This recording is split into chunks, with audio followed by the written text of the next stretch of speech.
경삼남도 한 읍소재지에 있는 교회에서 20년간 심우하고 70세 은퇴하는 목사님의 예우 문제로 갈등이 빚어졌습니다.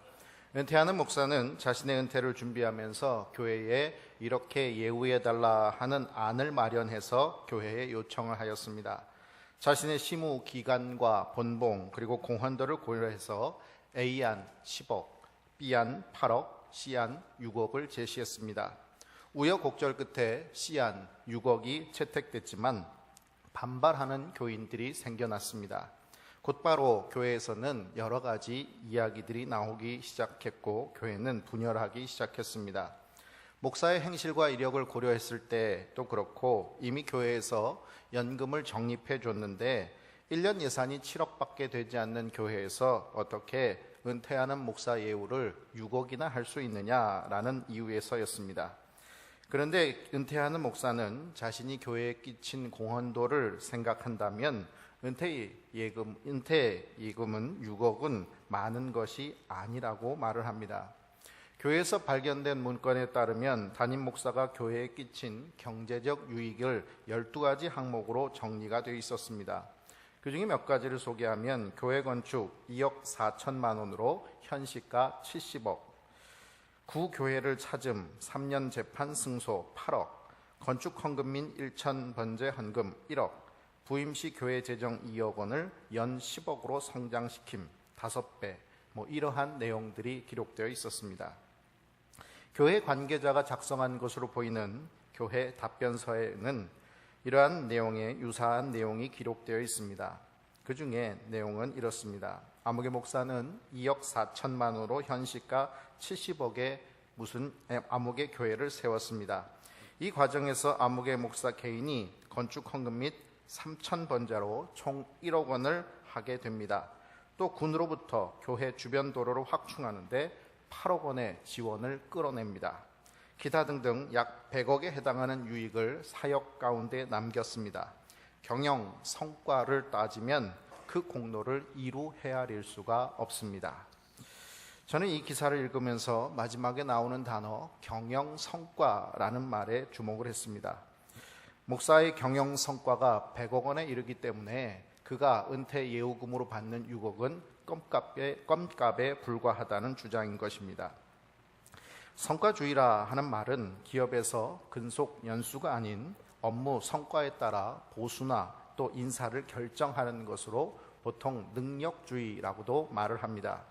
보통 성과 연봉제나 경영평가 성과급으로 당신이 성과를 낸 만큼 연봉을 올려주겠다라는 원칙으로 기업이나 기관을 경영하는 것을 성과주의라고 말을 합니다. 그런데 언젠가부터 기업 경영에나 쓰이는 단어가 교회로 점점 스며들어오고 당연한 것처럼 여겨지기 시작했습니다. 유급 교역자에게 감사의 뜻으로 전하는 생활비 돈이 이제는 사례비라는 의미에서 연봉이라는 이름으로 대체되었습니다. 학벌이나 능력이 뛰어나다고 알려진 교역자를 모시기 위해서 교회는 자기들의 수준에 더 높은 스카우트 비용을 올려서 연봉을 올려야 했고, 그렇기 때문에 그렇게 모셔온 교역자는 교회에서 연봉에 걸맞는 성과를 내야 된다고 요구받았습니다. 그 성과라는 것이 무엇입니까? 그 교역자가 맡은 교회의 교인 수를 성장시켰는가, 헌금의 액수가 그 교역자가 옴으로 인해서 늘어났는가 하면서 사역의 효과를 수치화하는 것이었습니다.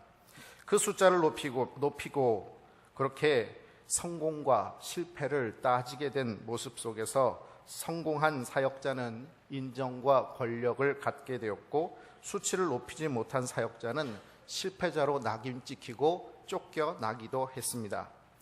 성과주의는 교역자들에게만 적용되는 것일까요? 결코 그렇지 않습니다.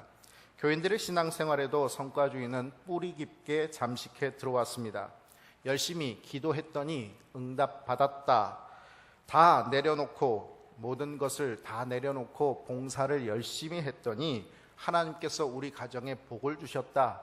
내가 하나님 앞에 내 11조가 아니라 12조를 드렸더니 하나님께서 내게 물질의 복을 이만큼 주셨다라고 말하는 것들입니다.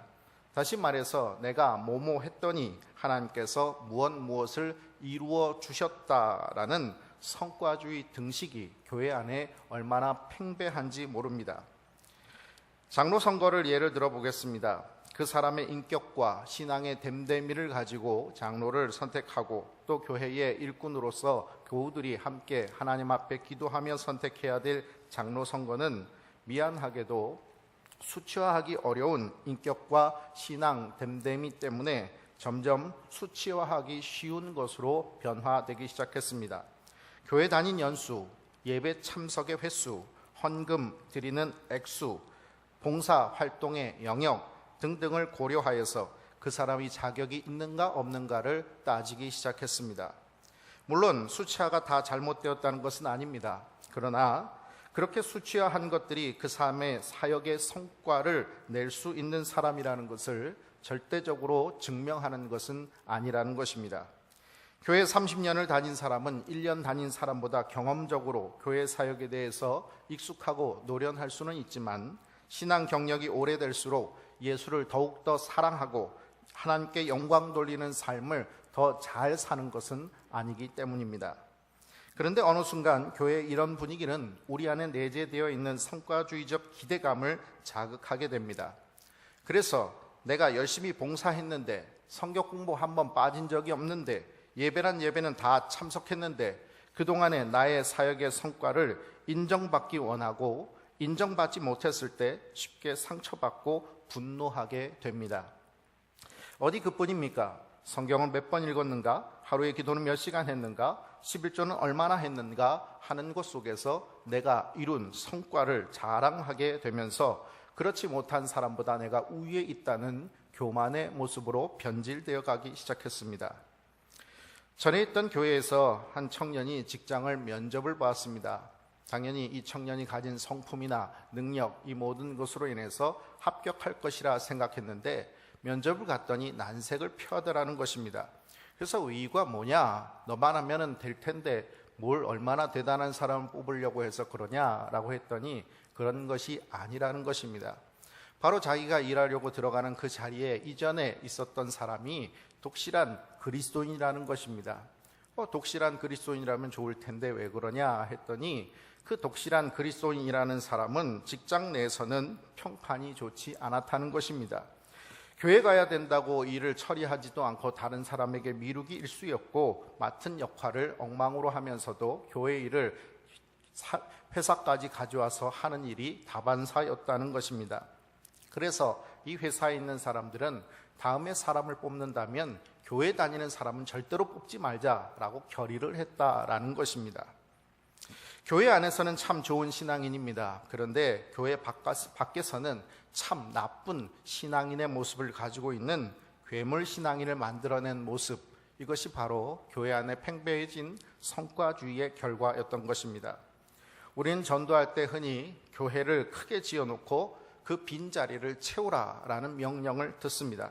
그것이 하나님의 명령이라고 말을 하고 교인들은 그것에 어깨가 눌리고 또 가슴이 답답해집니다. 그런데 여러분, 그렇게 교회의 빈자리를 채우라라는 소리를 듣게 되고 그것이 압력이 되고 스트레스가 되면 어떻게 됩니까? 이제 다른 교회에 있는 직분자들을 꾸어오기 시작을 합니다. 야, 이번 주에 우리 총동원 주일 하는데 이번에 한 번만 우리 교회 와달라. 내가 그래도 집사고 장로고 권사인데 그래도 몇 명씩 오라고 그러는데 데리고 오라고 그러는데 네가 내 친구인데 좀 갔다 같이 가주라 라고 얘기하기 시작하는 것입니다. 그래서 우리 교회 전도 집회를 하는데 다른 교회 장로님이 세가족으로 등록을 해야 되는 이런 웃지 못할 일들이 일어나기도 합니다. 3만 원의 아르바이트가 어떻게 생겨졌습니까? 바로 돈 주고 사람 사오는 것을 통해서 그 빈자리를 채우기 시작했던 것입니다. 전도왕 하면은 그 사람이 얼마나 전도를 많이 했느냐라는 성과를 드러낸 그 이름이었고 결국 자동차나 냉장고, 세탁기, 또 제주도 왕복 여행권 같은 그런 상품들이 그 성과의 선물로 주어지게 되었습니다. 대형 버스를 돌리는 대형 교회, 그래서 주변의 개척교회들을 고사시키는 교회들의 모습, 남의 교회 앞에 가서 전도하는 교회들의 모습, 이러한 기형적이고 병든 교회의 모습은 바로 이런 성과주의의 폐해였던 것입니다. 선교지를 나가보면 선교사들이 다툼이 많습니다. 그 원인이 무엇 때문입니까? 더 많은 사역의 성과를 내서 자기를 파송한 교회에 보고해야 되기 때문입니다. 단기적인 효과를 위해서 돈을 물쓰듯 하게 되는 이 선교사들의 모습을 보면서 선교지에서는 한국 선교사들의 돈은 눈먼 돈이다라는 말이 돌 따름입니다. 결국 돈을 물쓰듯 하는 단기적인 효과는 있지만 영구적인 효과는 없는 선교가 이루어지는 이유도 바로 이 성과주의의 폐해인 것입니다. 사역의 방향을 정하는데도 성과가 나지 않는 곳에 교회는 절대로 투자하지 않습니다. 사람을 모을 수 있는가, 당장 효과가 나타날 수 있는가 하는 것을 따지면서 당장 눈앞에 있는 성과가 나는 작은 일에는 매진하지만 그러나 장기적인 큰 비전을 향해 나아가려고 하지 않습니다. 위험 부담이 큰 일에 대해서는 절대로 함께 뛰어들려고 하지 않습니다. 숫자를 늘리고 당장 눈앞의 성과를 보는 데만 급급한 한국 교회의 성과주의는 온전한 성도를 양육하지 못하는 원인이 되었습니다. 교회 안팎으로 비정상적인 기독인을 양상하는 원인이 된 것입니다. 온전한 복음을 전하지 못하고 기복적인 복음, 현세적인 복음을 전하게 된 이유도 바로 성과주의 때문입니다. 듣고 사람들이 모이게 하려면 좋은 소리 해야지 회개하라, 죄를 하나님 앞에 고하라 라고 말할 수는 없기 때문입니다. 그렇다면 한국교회 성도들의 삶에 만연해 있는 이 성과주의를 벗어 던질 수 있는 것은 무엇일까요? 바로 오직 은혜입니다. 나의 나된 것은 하나님의 은혜임을 고백하는 바로 그 한 길만이 이 성과주의, 내가 이루었다, 내가 이만큼 만들어 놓았다 라고 말하는 이 성과주의를 벗고 이 모든 것이 하나님의 은혜임을 고백할 수 있는 길이 되는 것입니다. 유다왕 히스기야는 남유다의 13번째 왕으로서 여호사밧, 요시야와 함께 3대 성군 중에 하나입니다. 왕이 된 이후 히스기야는 우상을 혁파했고 북이스라엘의 패망과 아수르의 남하 정책에 맞서야 하는 위기 정국을 신앙으로 잘 극복해 나갔습니다. 그런데 오늘 말씀의 배경이 되는 히스기야 14년에 아수르 왕 산헤립의 침공으로 큰 위기를 맞이하게 되었습니다. 아수르의 군대 장관 랍사게는 유다의 백성들에게 이 히스기야 왕을 조롱하고 하나님을 비방하고 모욕합니다. 이때 하나님께서는 선지자 이사야를 통해서 두려워 말라 말씀하시면서 하나님의 구원의 계획을 전하게 하십니다. 본문 말씀은 이 말씀을 들은 히스기야의 기도문입니다.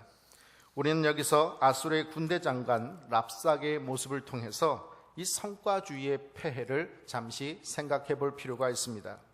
먼저 자신이 이룩한 성과에 기초를 두고 있는 성과주의는 필연적으로 교만과 연결된다는 것입니다. 히스기야는 산당을 제거했고 우상을 혁파하며 오직 다윗의 길로 행하면서 여호와 하나님을 의지하고 하나님을 떠나지 않았습니다. 하나님께서는 그런 히스기야에게 복을 주셨습니다. 우리 열왕기하 18장 7절과 8절 말씀을 같이 봉독하겠습니다. 앞으로 한 장 넘기셔서 열왕기하 18장 7절 8절 말씀입니다. 말씀을 다 같이 봉독합니다. 여호와께서 그와 함께 하심에 그가 어디로 가든지 형통하였더라.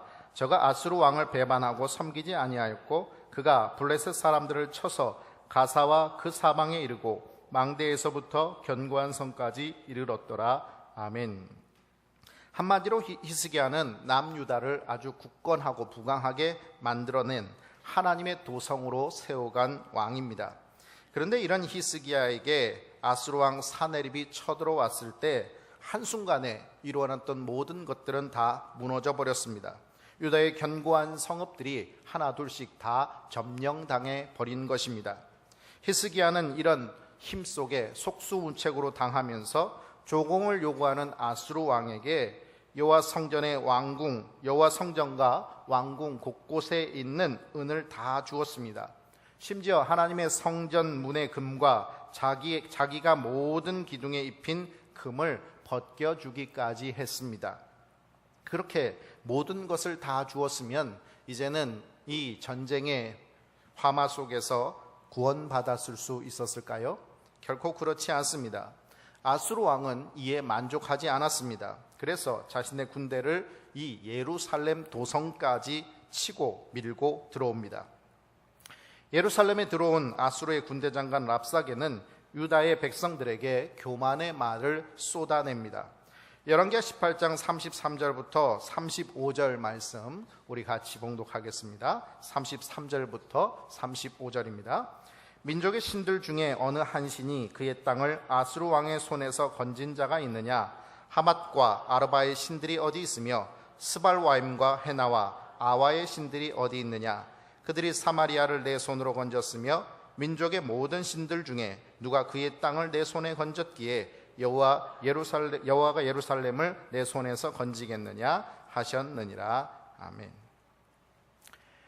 자, 랍사게는 지금 무엇이라고 말하고 있습니까? 지금까지 아수르의 군대를 이끌고 무너뜨린 나라들이 어떤 나라들인가 하는 것을 하나하나 적고 있습니다. 하맛, 아르바, 스발와임, 헤나, 아와 이런 나라들, 그 나라에 있는 신들, 바로 그 나라를 지킨다라고 말하는 신들이 지금 어디 있느냐는 것입니다. 아수르의 군대에 의해서 다 무너졌고 다 회파되었고 그렇게 다 쓰러지고 불타버리지 않았느냐 하는 것입니다. 그리고 가장 가깝게 북이스라엘의 사마리아도 그렇게 점령당하고 불타버렸다는 것입니다. 그렇다면 이 유다의 예루살렘을 지키는 하나님은 도대체 이 아수르의 군대를 어떻게 이길 수 있겠느냐 하는 것을 말해주고 있는 것입니다. 랍사게는 이전까지의 자신의 전과를 통해서 열왕기하 19장 4절에 하나님을 비방하기까지 하는 교만의 모습을 보이고 있습니다. 이전 북이스라엘과의 전쟁에서 사마리아를 함락시켰고 남유다의 견고한 성읍들을 하나둘씩 다 점령하였을 때 하나님이 무엇을 하였느냐는 것입니다.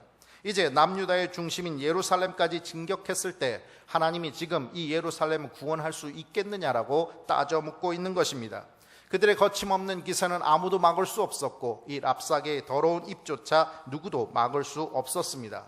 랍사게는 바로 이러한 성과들과 지금의 상황과 환경 속에서 교만의 모습을 보이고 있는 것입니다.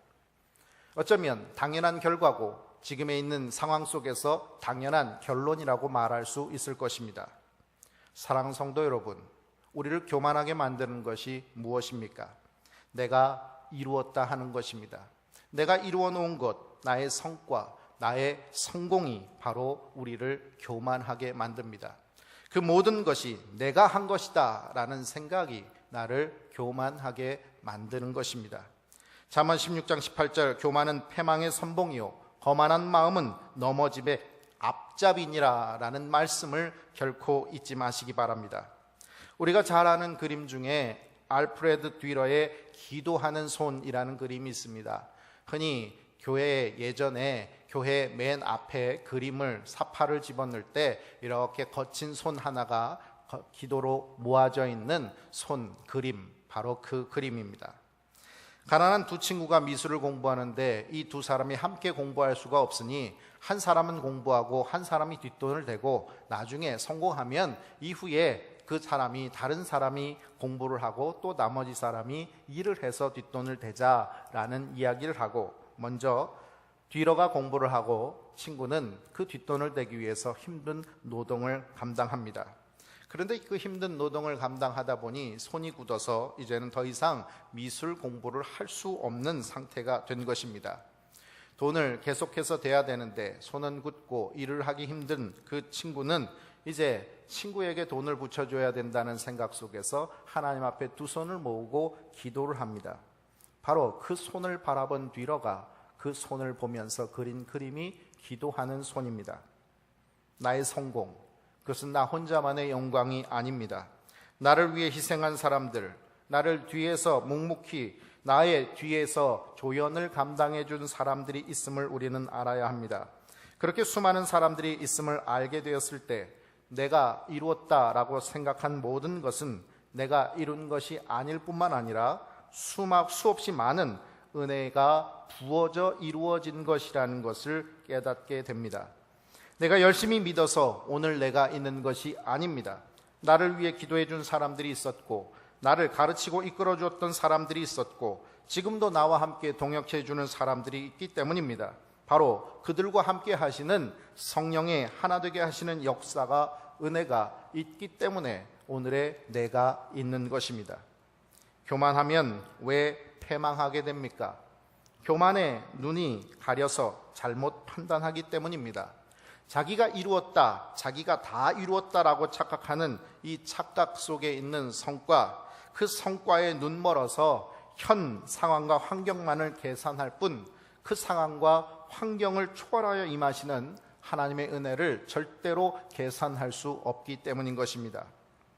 우리에게 은혜는 어떻게 임하는 것입니까?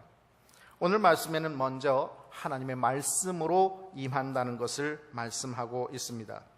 교만의 목소리를 높이는 랍사게, 그 목소리에 두려워 떠는 히스기야에게 하나님은 말씀으로 은혜를 베풀어 주십니다.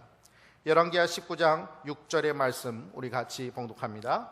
이사야가 그들에게 이르되 너희는 너희 주에게 이렇게 말하라. 여호와의 말씀이 너는 아수르 왕의 신복에게 들은 바 나를 모욕하는 말 때문에 두려워하지 말라. 지금 상황과 환경은 두려워할 수밖에 없는 상황입니다.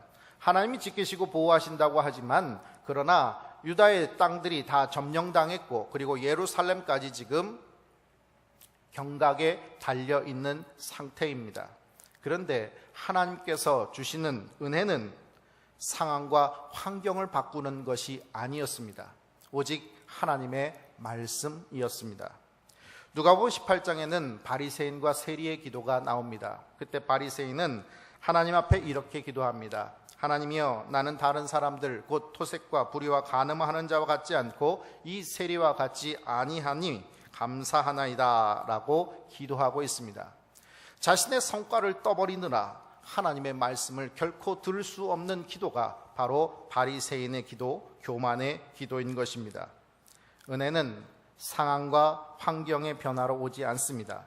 언제나 말씀하시는 것을 지키시는 신실하시는 하나님의 말씀, 살아계시는 하나님의 말씀으로 임하는 것이 은혜임을 믿으시기 바랍니다. 그 말씀이 자격 없는 나를 오늘도 돌보시고 계심을 확신케 하시는 것입니다. 상황과 환경이 변했대서 우리가 하나님을 믿는 게 아니고, 아무 힘이 없어서 벌벌 떨고 있는 나에게 힘과 용기로 주시는 하나님의 말씀이 나를 변화시키는 것입니다. 은혜는 받을 자격이 없는 사람에게 받을 수 있는 상황이 절대로 되지 않는 생각되는 상황 속에 임하시는 하나님의 선물입니다. 도저히 받을 수가 없고 도저히 이루어질 수가 없는 상황, 바로 그곳 속에 하나님이 말씀하심으로 인하여서 우리의 하나님의 은혜가 우리에게 부어지는 것입니다. 온통 두려움의 소식이 가득할 때 잠잠히 하나님의 말씀에 귀를 기울이시기 바랍니다. 이 고통 제하여 주십시오. 이 괴로움, 이 시련, 이것이 빨리 내게서 제거되게 해 주십시오 라고만 기도할 것이 아니라, 오늘 이곳에 이 상황과 이 고통의 상황 속에 하나님께서 말씀하시는, 두려워 말라 말씀하시는, 살아 역사하시는 하나님의 말씀이 우리에게 은혜임을 고백할 수 있는 우리들이 될 수 있기를 바랍니다. 둘째, 하나님의 은혜는 기도로 확증됩니다. 히스기야는 하나님을 믿었습니다. 하나님을 절대로 떠나지 않았습니다. 그래서 산당도 무너뜨렸고 우상도 부셨습니다. 하나님을 떠나지 않았고 하나님의 길로만 걸었습니다. 그런데 말도 안 되게 아수르에게 패배하게 되었습니다. 그리고 나라를 빼앗기게 되었고 조롱당했습니다. 그 강력한 폭력 앞에 빼앗기는 것 빼고 아무것도 할 수 없었습니다. 그 더러운 혀놀림에 벙어리가 될 수밖에 없었습니다. 이때 하나님의 구원의 말씀이 임합니다. 우리 7절 말씀 같이 봉독합니다. 내가 한 영을 그의 속에 두어 그로 소문을 듣고 그의 본국으로 돌아가게 하고 또 그의 본국에서 그에게 칼에 죽게 하리라 하셨느니라 하더라. 아멘. 여러분, 지금 아수르의 엄청난 군대, 강력한 군사력, 그리고 그것을 지도하고 이끌고 있는 아수르의 왕, 그 절대 권력 앞에 하나님께서 말씀하시는 소리를 들으십시오. 그들이 본국으로 돌아갈 것이라는 것입니다. 그리고 그 왕은 칼에 죽게 될 것이라는 것입니다. 어떻게 이런 일들이 벌어질 것입니까? 그냥 말뿐입니다. 뭐 어떻게 그 많은 군대가 본국으로 돌아갈 수 있겠습니까? 또 어떻게 그 강력한 왕이 칼에 죽임을 당할 수 있겠습니까? 말뿐인 하나님의 말씀은 사실 말도 안 되는 말입니다. 그런데 히스기야는 이 말씀을 듣고 기도합니다. 오늘 본문 14절부터 19절의 말씀을 제가 새 번역으로 봉독해 드리겠습니다. 히스기야는 사신들에게서 이 편지를 받아 읽었다. 그리고는 주님의 성전으로 올라가서 주님 앞에 편지를 펴놓은 뒤에 주님께 기도하였다. 그룹들 위에 계시는 주 이스라엘의 하나님, 주님만이 이 세상의 모든 나라를 다스리는 오직 한 분뿐인 하나님이시며 하늘과 땅을 만드신 분이십니다. 주님, 귀를 기울여 들어주십시오. 주님, 눈여겨 보아주십시오. 살아계신 하나님을 모욕하는 말을 전한 저 사네립의 망언을 잊지 마십시오. 주님, 참으로 아수리아의 왕들이 여러 나라와 그 땅을 마구 짓밟아 버렸습니다. 여러 민족이 믿는 신들을 모두 불에 던져 태워버렸습니다. 물론 그것들은 참신이 아니라 다만 나무와 돌로 만든 것이었기에 아시리아 왕들에게 멸망당할 수밖에 없었습니다마는 주 우리의 하나님, 이제 그의 손에서 우리를 구원하여 주셔서 세상의 모든 나라가 오직 주님만이 홀로 주 하나님이심을 알게 하여 주옵소서. 히스기야의 기도 속에 주님, 지금 너무 괴롭습니다. 너무 두렵습니다. 빨리 우리를 구원해 주십시오 라고 말하는 내용이 있습니까? 그 기도에는 지금 자기 처한 상황과 환경에 대한 고백은 하나도 없습니다. 오직 저 이방의 사람들이 하나님의 이름을 망령되이 일컫고 하나님을 모욕하고 있으니 살아 역사하시는 하나님의 이름을 온 세상 만방에 드러내 주십시오 라고 기도하고 있는 것입니다. 히스기야의 하나님은 이 세상의 모든 나라를 다스리는 한 분뿐인 하나님입니다. 하늘과 땅을 창조하신 분이십니다. 비록 사네립이 여러 나라의 땅을 짓밟고 신을 불태웠지만 그것들은 나무와 돌로 만든 것이기에 당연한 것이라는 것입니다.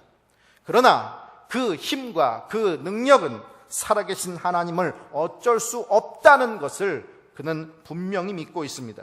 그래서 우리를 구원하셔서 구원의 하나님을 만방에 떨치게, 그 이름을 만방에 떨치게 하옵소서라고 기도하고 있는 것입니다. 우리는 무엇이 필요할 때 기도합니다. 무엇을 이루고 싶을 때 기도합니다. 내 힘으로 안 된다 싶을 때 기도합니다. 그런데 주님께서 가르쳐 주신 기도는 하늘의 뜻을 이 땅에서 이루어지게 해달라고 기도하라고 가르쳐 주십니다. 하나님은 성도의 기도를 통해서 일하십니다. 기도는 하나님의 뜻이 이루어지는 통로입니다. 하나님의 뜻은 내가 원하는 시간에 내가 원하는 방법으로 이루어지는 것이 아닙니다. 하나님의 은혜는 자격 없는 자에게 부어지는 하나님의 선물이기에 크고 비밀한 역사 속에서 이루어집니다. 따라서 하나님께서는 우리의 판단이나 경험을 통해서가 아니라 당신과의 영적 교제의 방법인 기도를 통해서 하나님의 은혜를 확증하시는 것입니다. 18세기 영국은 모직업이 발달되었습니다. 면직물을 찾는 사람들이 늘어나자 이 사람들은 어떻게 하면 면을 빨리 많이 만들어낼 수 있을까? 그래서 이 면직물을 많이 만들어서 돈을 벌 수 있을까에 혈안이 되었습니다. 그래서 사람들은 손을 대신할 수 있는 새로운 기계들을 하나둘씩 발명하기 시작했습니다. 사람들이 천을 손으로 짜는 것보다 이 기계는 300배, 400배의 놀라운 성과를 내기 시작했습니다. 그러나 그 이면에는 수많은 사람들의 실직이 있었고 그나마 일하는 사람들은 하루에 12시간에서 14시간의 고된 단순한 일들을 아주 적은 임금을 받으면서 일해야만 하는 그런 이면이 있었습니다. 히스기야는 자신이 이룬 성과 속에서 교만하지 않았습니다. 성과는 언제나 그 이면에 또 다른 어두운 면을 가지고 있는다는 것을 알고 있기 때문입니다. 바로 교만입니다. 성과를 내면 중요한 사람이요, 성과를 내지 못하면 무가치한 사람이라고 생각하는 세상의 가치관을 그는 버렸기 때문입니다. 히스기야는 모든 것이 무너진 자신의 처지 속에서 결코 비참해하지 않았습니다. 아무것도 아닌 자격 없는 자기에게 하나님께서 함께해 주시는 은혜를 놓치지 않았기 때문입니다. 은혜를 놓치고 성과를 붙잡으려는 오늘의 교회의 모습, 하나님의 역사는 점점 사라져 갈 수밖에 없는 이유가 바로 여기에 있습니다. 내가 왕년에는 이라고 말하는 사람들이 은혜 안에 거하고 있다라고 말하지 마십시오. 그들은 과거의 자신의 성과에만 눈을 돌리고 있을 뿐 지금의 은혜 없음을 바라보지 못하는 비참한 그 자체인 것입니다. 은혜가 없으면 자격 없는 자, 아무 가치 없는 자만 남게 됩니다. 비참함 그 자체가 됩니다. 그러나 자격이 없고 가치가 없고 비참하다 할지라도, 지금 나의 상황과 환경이 그렇다 할지라도 은혜만 있으면 나는 하나님의 은혜 속에서 가장 존귀한 자가 된다는 것을 잊지 마시기 바랍니다. 예수 그리스도의 십자가는 모든 사람을 구원하는 십자가였습니다. 한 사람이 죽고 모든 사람을 구원했으니 이처럼 놀라운 성과를 이룬 사역이 어디 있겠습니까?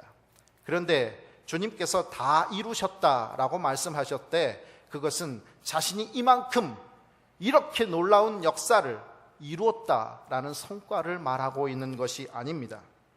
그것은 자격 없는 나를 살리시는 하나님의 은혜였기 때문입니다.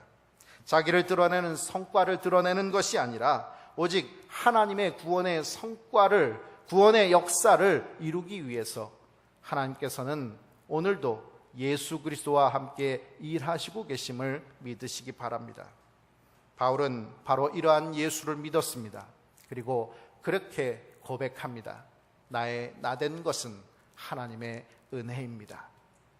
그는 자신의 상황과 환경 속에서 최선을 다했고 돌에도 맞고 태장에도 맞고 감옥에도 갇히고 굶기도 했고 그렇게 주님을 열심히 전했고, 남들은 돈 받고 전했지만 돈도 받지 않고 일했다라고 자기를 드러낼 때도 있었지만, 그러나 분명했던 것, 나의 나된 것은 하나님의 은혜입니다. 이 한마디로 자기의 모든 것을, 성과를 죽이고 은혜를 드러내는 삶을 우리에게 이야기해 주었습니다. 오늘 우리는 무엇을 성과로 가지고 있습니까? 내가 와서, 내가 해서 무엇을 이루어 놓았습니까? 나는 얼마나 많은 봉사의 시간들을, 나는 얼마나 많은 액수의 금액들을 하나님 앞에 드렸습니까? 그것이 하나님 앞에 기록되는 것이라 생각하지 마십시오. 오직 나의 나된 것은 하나님의 은혜입니다. 이 은혜 속에 살아 하나님의 역사를 이루어가는 저와 여러분 되시기를 주님의 이름으로 축원합니다. 기도하겠습니다. 아버지 하나님, 감사합니다.